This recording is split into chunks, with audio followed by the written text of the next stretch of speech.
Muy buenos días a todos los radioescuchas de esta su emisora Radio Vieques Culebra en el 90.1 FM. Les habla Dolly Camareno, aquí desde Culebra, conmemorando 40 años de la salida de la Marina de Culebra. En la mañana de hoy me place sobremanera hablar con uno de los activistas más importantes que tuvimos durante estos 40 años, que se llama el señor John Dinga. Él va a hacer la entrevista en inglés y yo con mucho gusto voy a traducir. Good morning, John. Good afternoon to you also. Thank you for being here. We are at Jim and Barbara Peterson, and we are going to be talking for Radio Vieques Culebra, which is a nonprofit community radio station, about 3 important questions, because I want to be brief and I want to go right straight to the point, because I am telling the audience here that your participation in the struggle, because I don't call it a fight or a war, it was a struggle to free Culebra from the U.S. Navy. Bombing in Culebra was crucial, it was very important, because first of all, you are an American. And that wasn't something that was usually expected, you know, to have somebody against their own people. But it wasn't about the people. It was about the bombing. So I want you to tell us briefly what was your participation and what brought you to have this important participation in this struggle. I came to Culebra in 1967, right after I graduated from college in New York, following a dream. My desire was to collect tropical fish from the reefs on Culebra and ship them live to aquariums all over the world. Shortly after I arrived, I realized that the U.S. Navy presence in Culebra was very significant. They were doing all kinds of military operations with live munitions. That included ship-to-shore, firing big 5, 8-inch, 16-inch shells onto the Northwest Peninsula. Strafing, which is like machine guns from jet aircraft, bombing from jet aircraft, and at the time they were actually doing some submarine work between Culebra and Vieques. I think it was called underwater mining. Wow. Anyway, it was the practice of the Navy to publish a schedule of their activities, which, by the way, completely surrounded the island of Culebra. As a matter of fact, the airline that came in here had to report for clearance from the United States Navy, and this was back in 1967. By the way, the air field was not even paved at that time. So my occupation was to collect saltwater tropical fish from the reefs, and at the time when I arrived here, the coral reefs in Culebra were very healthy. They were exquisite, and the small tropical fish population was absolutely unbelievable. So my daily chore was to look at the schedule that the Navy would publish, showing what they were going to be doing, what activities they were going to be doing around the island. First of all, I got the feeling from the 300 or 400 people that were living here that they were really feeling very trapped by all of the military operation here in Culebra. Wow. Oh, that is so impressive. John, what was the your gathering, your feeling of how the people felt?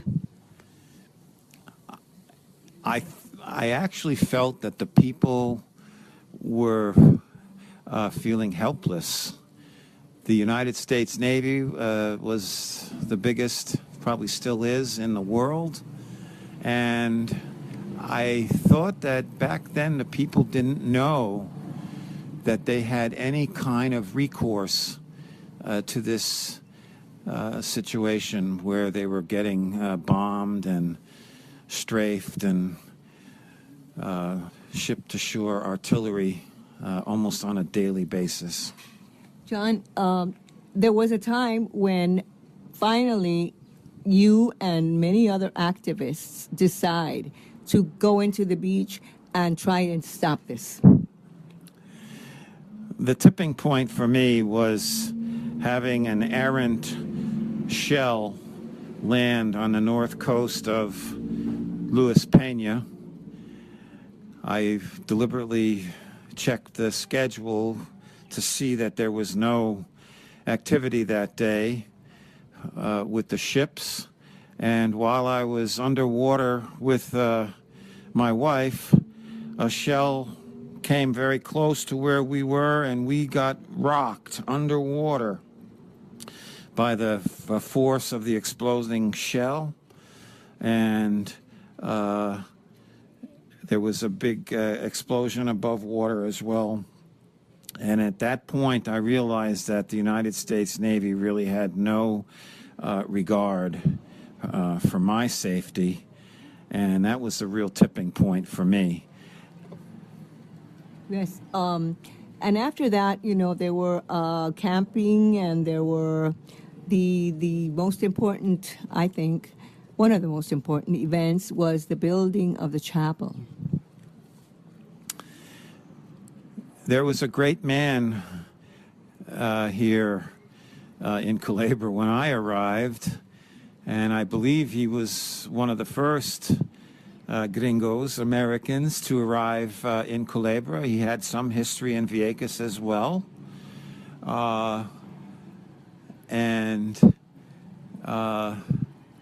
We decided that there was something had to be done.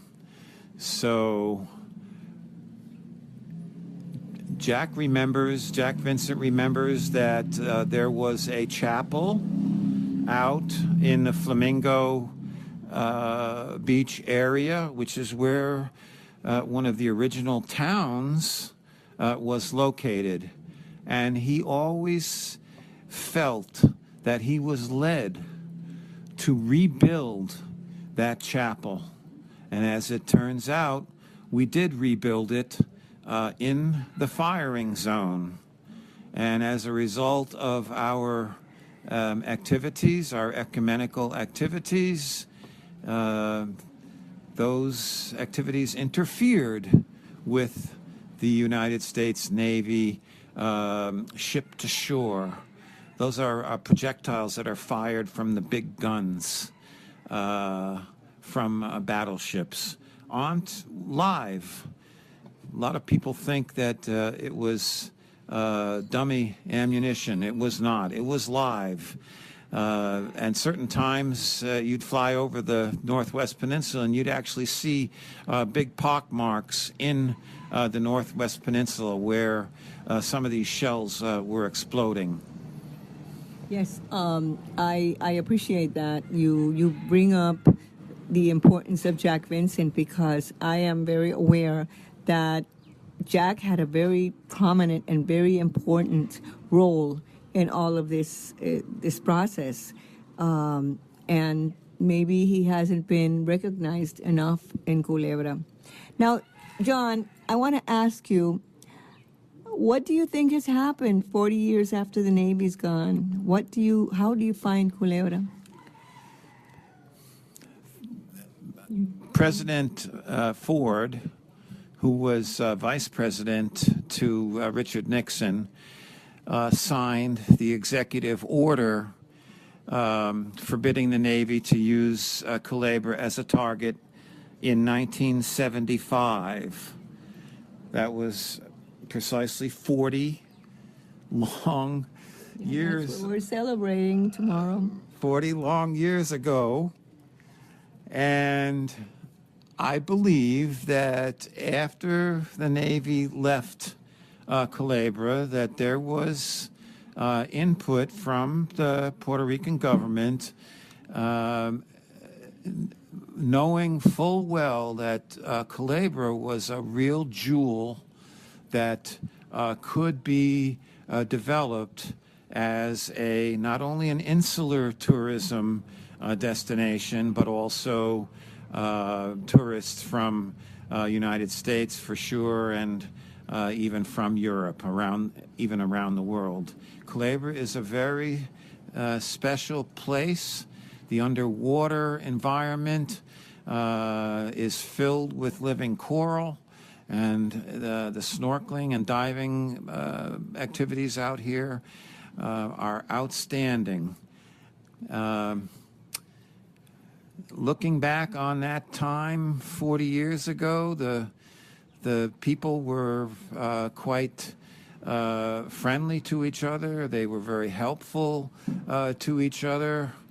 And now I see an incredible amount of new development. There are tourist-related activities. The ferries run 3 or 4 times every day. Back then, there was one boat that came from Fajardo once a day, which actually went to Vieques first. And then you finally got to Culebra, I remember, at 12:20. So I think, in my opinion, that Culebra has seen enough development. I really think that there should be a balance preserved for the people, the original people that live here, versus all of the new development that has taken place. I always wanted to see the water situation improved. Also the electric situation, that was at a minimum. And I really think that the Puerto Rican government has really tried to help the development in Culebra, but I'd like to see a balance now between any further development and the way things are now. That was my last question. You basically answered it. What do you think will happen to Culebra in the next 40 years? I know, it's hard. The amount of change and development that has happened here in the past 40 years is unbelievable.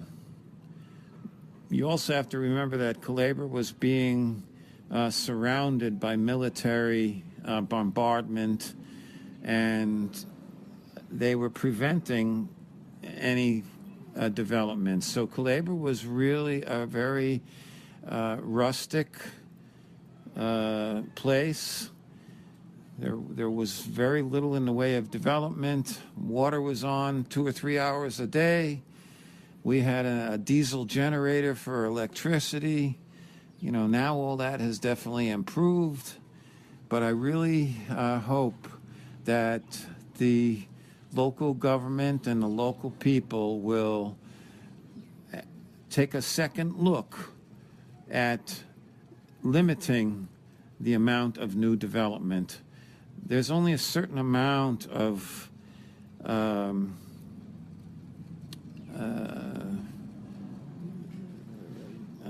progress that can be made on a small island. Culebra is not a big island. I believe it's 7,000 or 8,000 acres. It's an archipelago. There are many bays, and many points and isthmuses, which makes the Culebra a very beautiful place. But when I remember back 40 years ago, my wife and I and my son, we could be on Flamenco Beach, which is one of the best top 10 beaches in the world. We could be there on a Sunday by ourselves. And we never looked at going to Flamenco Beach as just going to the beach. We went to worship because it was so pristine and so beautiful. And right now, there were probably 100 rental Jeeps parked out there today, probably another 40 golf carts. There's 8 or 10 areas for snacks. And I think it's reached its maximum out at Flamenco Beach, and I also think that I think we've reached a maximum here in Culebra also. Any new development should be really closely scrutinized, and it should be to benefit the people that live in Culebra. I think we've reached a point where development is maxed out. Thank you so much, John. It's a pleasure to have you here home in Culebra, and I will see you tomorrow at the Caminata por la Paz. Thank you.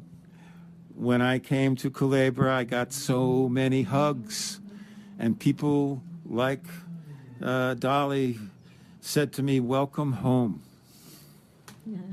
Yes, you are home. Thank you. Para Radio Vieques, las voces del Este, Dolly Camareno. Tengan todos buen día.